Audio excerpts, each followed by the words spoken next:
There's another thing that risk managers should begin doing. They should be encouraging the firms to participate in inter-industry initiatives that help to identify some of these normalized dangers that may be occurring inside an industry and address them. Address them before everything blows up and we end up with Congress and the government coming in and imposing dramatic regulations.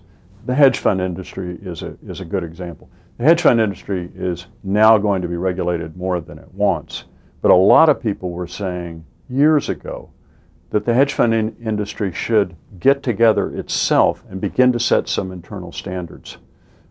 Because we now know that so much of the crisis was caused by kind of herd behavior inside industries, these are big risks that we need to pay attention to. One of the things we need to do, I think, is to stop always turning to the big brother of government to solve problems.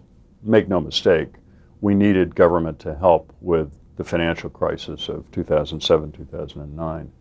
But because events happen on a global basis and risk metastasizes on a global basis, and because, to tell you the truth, nation-state governments are not very good at working with other nation-state governments, inter-industry and broad business initiatives that attempt to set standards and identify risk broadly, I think are one of the bright hopes for the future.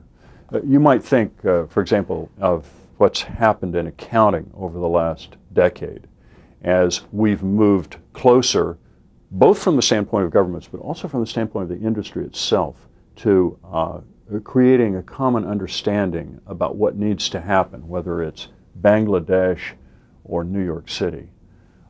These kinds of initiatives, which are still in their infancy and remain to be assessed, I think hold a lot of promise.